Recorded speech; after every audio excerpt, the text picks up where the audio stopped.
Hey everyone, it's Joel Pryor here.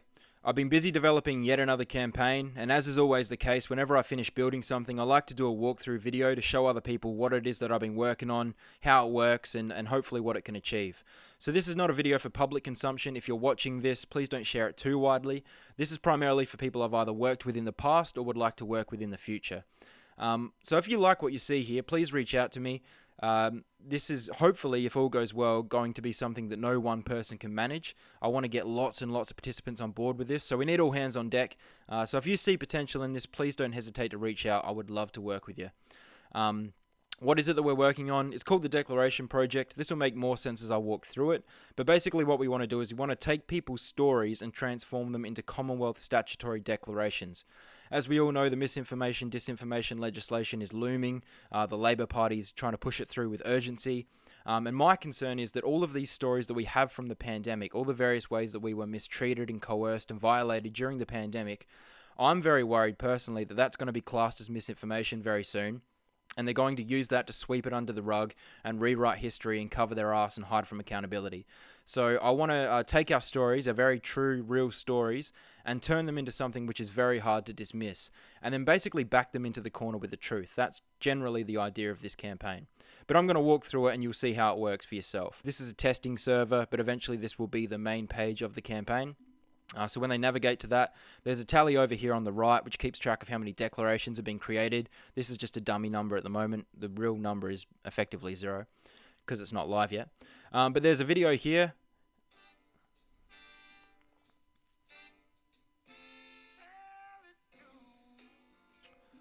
So that's Otis Redding. I hate to mute him. He's a beautiful, beautiful musician. But this video is basically for the public's benefit. So this is a summary, a video summary of how the campaign works. So for people who are a little skeptical, who click on a link but they're not sure if they want to get involved, they can watch this video. There is a learn more option down here. So if they want, they can click that. This video doesn't yet exist, but I'm soon going to do a walkthrough very similar to this one, hopefully a little more concise, that explains for the public's benefit how they can participate in this campaign. But anyway, once they're ready and once they're happy, they can come down here and click Create Declaration, and then it'll take them to the beginning of the declaration creation process. So over here on the right, we've got some frequently asked questions. So these are just drop-down menus that explain what the campaign is in a little more detail. You've got this summary here that explains the main points. So we're writing the testimony.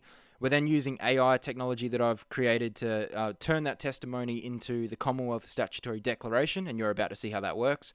Then we find a witness. This is a very important part of this process, and I'm going to devote the second half of this video to explaining about the witnessing process. Very, very important.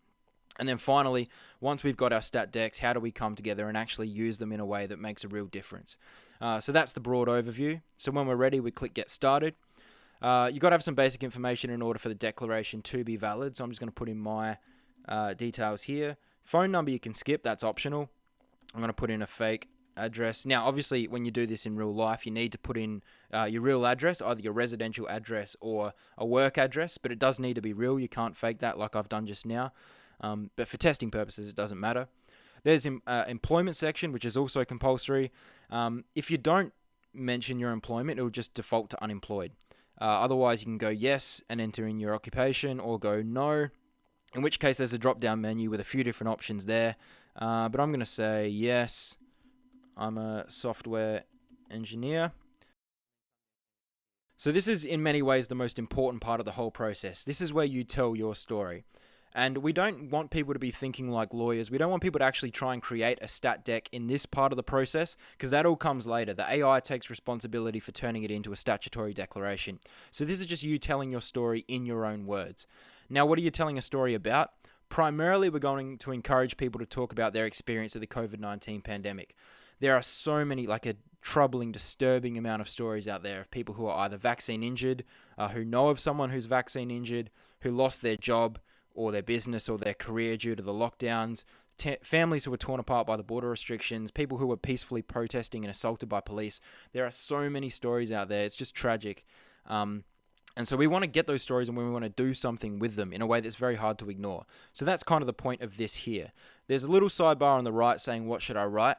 Now, we've kept these guidelines intentionally loose because the idea of a stat deck is it's your testimony. We can't tell you what to write. If we do that, it kind of invalidates the stat dec. But there are some guidelines. So what could you write about? Vaccine injuries, job loss due to government policies, feelings of coercion. So the things that I touched on earlier. And I really want to emphasize these feelings of coercion. This isn't just for people who have really tragic, visible stories of how they were harmed. So if someone got vaccinated because the only other alternative was that they lost their job and effectively couldn't feed their family and became homeless, that's still a very valid story to tell. This isn't just for people who were measurably harmed. It goes into coercion, violation, all those sorts of things as well. And that's something we really want to emphasize when we roll this campaign out, because we don't want people thinking that their story isn't important. Whether your story is big or small or anything in between, we really want to encourage you to utilize this tool. Now, I'm not going to bore you with writing a story from scratch, so I've kind of generated one already. So I'm going to copy and paste this in. This isn't my story, but it's kind of a generic story that reflects a lot of people's experience. I've intentionally not worded this perfectly to demonstrate how the AI actually operates. So I've misspelt breath, the grammar's not good, there's a few run-on sentences, professionals are spelt wrong, incomplete sentence. So there are elements of this which would not meet legal standards. And that's kind of the idea. We want people to write things in layman terms, in their own words, and then we'll do the heavy lifting on the back end to turn it into something that really is professional. So anyway, here's the story. If you want to pause the video and read it, you can. Otherwise, we're going to come down here and click submit. And then there's an opportunity to attach documentation. So if you've got doctor's notes, scan results, termination letters if you were sacked due to not meeting a mandate or whatever, this is your opportunity to put those things in. Now, I don't have anything of that nature that I'm going to share right now, so I'm just going to share a generic... so this is a screenshot of one of my software projects. You'll actually see it in a moment. But just to show you how that works, I've attached that there. Then when you're done, you come down and you do the old I'm not a robot thing, and then click Create Declaration Draft. And then the AI is going to start working and transforming that into something that really does meet legal standards. So this takes a few seconds, normally between 5 to 10 seconds. It's doing all the hard work in the background. So there we go. So it's now generated 2 different drafts of the testimony that we've just written. And the reason it does 2 drafts, the AI isn't always perfect on the first go, so it pays to have a draft 2 as a contingency option. And the drafts are actually, there are a slight distinction between the 2 drafts, but I'll explain that in just a second. I want to actually show you what it's done. So you can see that it's taken that story, it's reworded it in a way that does meet those professional standards. It's broken it up into bullet points. That is a requirement of statutory declarations. They need to be in numbered bullet points. So it's taken that, sorted it into those bullet points. And it's just, as you can see, if you want to, again, pause and read it in your own time, it's transformed that into something that looks as though it was drafted by a lawyer. So that's draft number 1. Draft number 1 is designed to be relatively conservative. And what I mean by conservative, I'm not saying that in an ideological sense, but I mean like it doesn't rewrite your testimony too extensively. So if you write a really good, well-worded testimony the first time around, it actually won't change much. It'll maybe fix up the grammar, it'll sort it into the bullet points, but it won't change too much of the substance of the testimony. That's the idea of the first draft. The second draft is a little more creative, I guess you could say. The AI is given permission to be a little more loose in the way that it interprets the testimony. For most people, that won't really be necessary, but it's there as an option for people who perhaps don't provide any sort of descriptiveness in their original testimony. They can use that second draft. So in this case, it hasn't really changed too much. There are some points that have been modified, so you can see the difference, but it's not a fundamental difference. So the idea is that once you've created these drafts, you can decide which one best suits you, which one that you want to run with, and then just proceed on that basis. This is not the final copy either, so you can make changes if you want. For example, if I realize after creating the draft that I was actually hospitalized for 3 days, not 2, I can come over here, click edit, and make that modification, and then save that. So now I've updated the draft. If I want to completely delete something, maybe I decide that disgraceful is too strong of a term, that I don't want to do that, and maybe I want to omit that point entirely. I can go like that, click the bin button, and that's deleted the entire point. So the idea is that the person has the final say over what gets submitted. The AI isn't submitting it on your behalf. It's creating a draft for you to look at, refine, and then submit. There is an option, so this is all sort of explanations of how that works. There's an option to create more drafts. So in the rare event that neither of the first 2 drafts are suitable, there is an option to create 2 more drafts. We're probably not going to encourage people to do that because every time you use the AI, it does create overhead. There's a cost associated with that. So hopefully in most cases, the first 2 drafts will be sufficient. But that option is there for those who need it. And when they're ready, they can come up here and go submit draft. You've got to put in an email address so we can send it to you. And then there's a few different checkboxes. So if you want to use this email as a contact detail on the declaration, there's that option. This is just consent for email updates. So if people want to go on the mailing list, they click that. And there's also, we want to do a documentary eventually, or some sort of video content based on this project, and in particular based on people's stories. So people have an option to opt into that. If they think that their story's a story worth telling, they can click that box, and then that gives us permission to contact them in the future. But when they're happy, they go, send me my affidavit. This takes a little longer, usually 15 to 30 seconds, but eventually, with any luck, you see this success message, and that means that it's worked, basically. So now I'm going to come up here to my email address, and this will take, that's an old one. So we're here in my email inbox now, and that email's come through, so the automated email has been sent. The body of the email has some further information for the person, so they know what the next steps are. But the thing I really want to show you is the PDF file that we've just created. So this is now basically a fully formed statutory declaration. It conforms to all of the legal standards. Now, it does look a little bit ugly. It's not a very sexy document. But the reason is that the government dictates very strict terms, very strict requirements in terms of how these things are formatted. There's actually an official approved template that you have to follow. So personally, I'd love to beautify this and add some colors and change the formatting, but I've done this in order to conform with the government standards.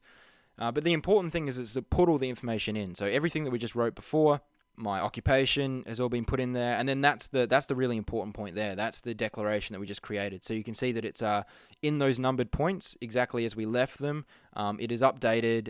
So when we changed it to 3 days, that's now reflected in the final copy. That point that we removed is no longer there. So this is essentially the final copy of the declaration. A few different things have been added in order to meet those legal requirements. So this bit here and this bit here is just generic text that has to be in there. And then down here, we've got the field that you will eventually sign. So you'll print this off and sign it in your own time. Put the email address in or the phone number if you chose to enter a phone number. And then this is for the witnessing. So this gets into the second part of the video. As I said before, witnessing is a very crucial part of this process. If you don't get this witnessed, and if you don't get it witnessed in the right way, then this doesn't carry any weight. So that's very, very important. And we do emphasize that in the body of the email here. And there's kind of 2 ways to go about that. So you can get it done the old school way with a physical witness in person, or you can get it done via our remote witnessing service, which is all online. It uses video call technology. It's all above board, and what we will actually do is connect the participant with a qualified witness who we've already vetted, and it's all done via video call, and then that's just an additional option for people. So people can do it however they want. For those who are happy to find their local justice of the peace or someone else who meets those qualifications, of course they can do that. But for those who appreciate the convenience or the, I suppose, relative anonymity of doing it online, they can also do that as well. And I'm going to show you how that service works right now. So this is part 2 of the video now. Thanks for making it this far. I'm now going to show you the next section. So we're going to go to the Declaration Hub. So we've got that running tally, the petition signatures. So this is an ongoing petition we've been running for a very long time now. It's a petition for a pandemic royal commission. We're actually very close to 100,000 signatures, so we definitely want to crack that throughout the course of this campaign. And then down here, we're going to add other campaigns as well. So if you're watching this and you've got other ideas, other campaigns that you're running, whether it's a petition, a letter writing campaign, or literally anything, as long as it's consistent with our values, we're happy to promote that here in the sidebar. And so we eventually want to fill this up, and this is scrollable too, so people will be able to scroll down and see all the other activities that are taking place at the same time. Port Hedland's a big one. A lot of people are talking about the Port Hedland motion at the moment, so we'd love to promote that with certain materials down here. But anyway, that's what's going to go there. We want to get some sponsors on board. At the moment, it's just kind of placeholder stuff, but eventually we'll fill that in with different sponsors. But the really important thing is this remote witnessing service. So this is the sort of crucial component of this page. So this is where people will come if they want to get their declaration witnessed remotely.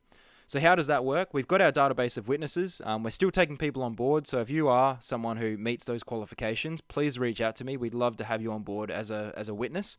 This one that you see here, this is one that I've created. I'm not actually a teacher. This is just for demonstration purposes. But to show you from the perspective of a witness, so let's just say you are a witness, you want to create a session. It's actually quite easy. You come down here to the witness tab.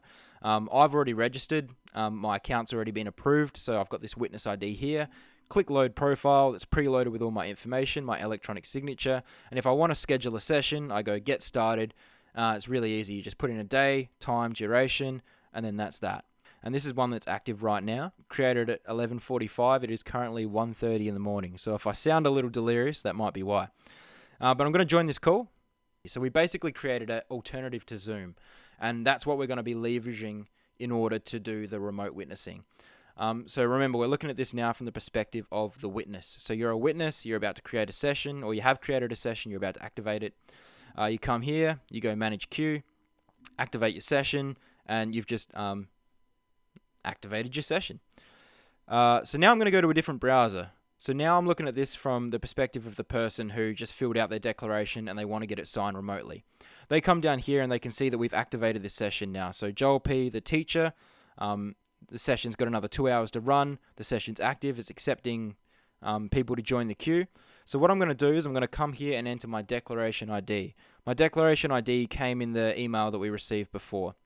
So that's this here. You paste it in, you join the queue, and so now you're in the queue.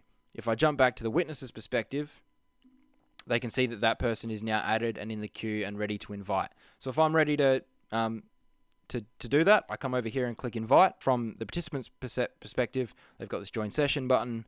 They click the join session button, and then it activates the video call. So now they can come in here and they can open this up. As I said, it's just like any Zoom call. I'm actually not going to join it right now. The reason being that when I join things whilst I'm video recording, it often messes with the audio. But you can kind of imagine, like over here, I join this call as well. And once we both join the call, then we're just in like a typical Zoom call kind of thing. So we go here to view declaration. So when the person joined the queue with their declaration ID, now as the witness, we have access to that. So we can now look here in PDF form and we can see the declaration that they created. If we need to zoom in, we can. Sometimes the text is a little small, but we're now looking at that declaration that the other person created. So the way that the witnessing process works is basically on their end, on the declarant's end. They will basically just confirm a few things, basically confirm this is all true and correct, confirm that they're not being coerced or manipulated in any way, demonstrate they're of sound mind, all of that basic stuff, just to tick those boxes legally. And then once the witness is satisfied with that, they can come down here. Oh, by the way, when we appended that image to the declaration before, that's down there now. So that's the image that we attached earlier. So in case you're wondering what that was all about. But when I'm satisfied that the process has all been done, I come down here to my little witness tab. Everything's been pre-filled, so this is the information that I registered with. So it's good. You don't, as a witness, if you want to do 10 sessions in a row, you don't need to refill the details every single time. It just autofills. The only thing you do need to do every single time is the date and the month/year. So in this case, it's 2nd of November. So I'm just going to go 2 of November 2024. And then when I'm satisfied that everything's done and I'm happy as a witness to put my name to this declaration, I come down here and go sign declaration. And then if we go back to our email inbox, you'll see that amended statutory declaration come through with the electronic signature and all of the details appended to it. So this again takes 5 or 10 seconds. There we go, it's come through. Obviously got to fill this email body out. It's another thing on my to-do list. Most important thing though, we look at this. So this is the statutory declaration we had before. Everything, the top part of it's all the same. But what's really important is if we come down here, we can see that it's now been electronically signed by the witness. So they've put in their place of residence, or the place at which it was signed. 2nd of November 2024, observed by me. So it's got an electronic signature, not just down there, but it's also in the bottom right corner of every page. So that's another legal requirement. Every page needs to be initialed and dated. So that's a thing throughout this statutory declaration. You'll see that that's been put down in the bottom corner of everything. And then it's got my details there. Joel Pryor, teacher, 27 Arthur Crescent. And and my contact details. So what we're looking at now is a completed statutory declaration. Once this process is being followed, what we have now is an official legal document that can be used for a whole number of different purposes. What are those purposes? There are a few different things we want to do with it. I'm still open to ideas, so if you've got an idea about how this technology could be utilized, let me know. My thinking is that we could definitely take it to the MPs. You want to take this in and put them under the pump and say, look, this is my story. I'm willing to swear by it, literally willing to swear by it. And that puts them under additional pressure, because if someone comes in and just rambles for half an hour, or they come in with a letter or whatever, as I said before, MPs have grounds to dismiss that. They shouldn't. It's not their job to.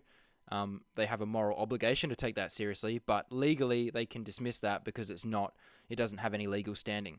This is very different. This is a signed and witnessed and sworn statutory declaration. All of the legal procedures are being followed. It is formally considered evidence, and so that puts them under additional pressure. They can't just accuse us of lying. They can't sweep this under the rug because we've signed this under threat of perjury, saying that it's true. So the onus is on them to explain why this shouldn't be taken seriously. And that's kind of the beauty of this project. It's turning the tables. It's putting the onus on them to discredit our claims rather than them sort of discrediting the claims by default. So that's one thing we want to do with it. Not just the federal MPs though, we also want to go state and local as well. One thing I really like about the Port Hedland motion is that it's from the ground up, so they're doing something on a local level and hoping that will filter through on a national level. So I'm keen to replicate that with this campaign.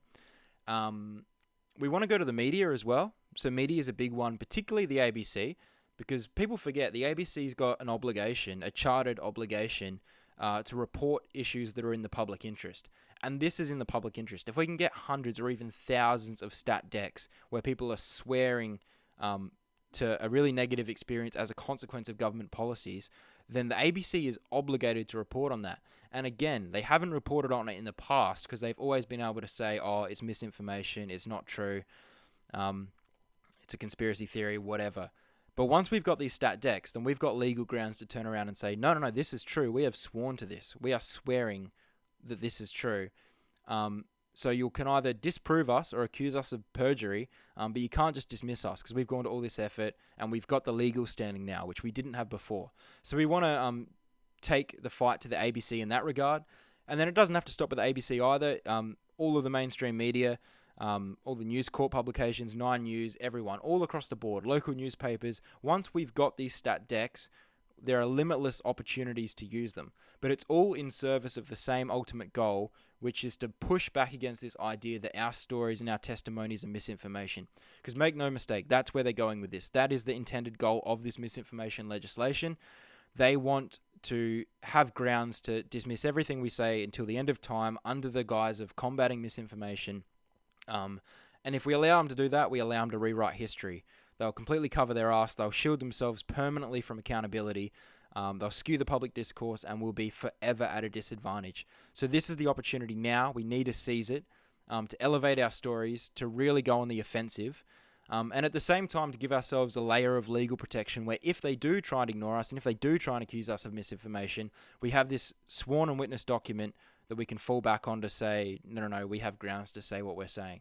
So that's kind of the overview of the project. But I hope, I guess in summary, if you like what you've seen here and you think it's got potential, please reach out to me. This is going to be a very big operation. I intend for this to really take off on a national level. I'm going to be investing a lot of money into promotion, lots of advertising to try and get this off the ground. A lot's already been invested in terms of time and energy and resources. This is the culmination of several months of work on my end. So I really want to see it succeed, because if this succeeds, I think we all succeed as a community, as a movement, and that's ultimately what we need to do. We've all got a common enemy. People get the shits up with each other from time to time, but at the end of the day, we have to remember we're all on the same team. We're all fighting for the same objective, and I think this is one weapon in the arsenal. So if you like it, reach out to me. Let me know. I've got a million ideas of how you could help. But yeah. I'll hear from you when I hear from you, I guess. And otherwise, have a great day. Keep fighting. Keep up the good work. Cheers.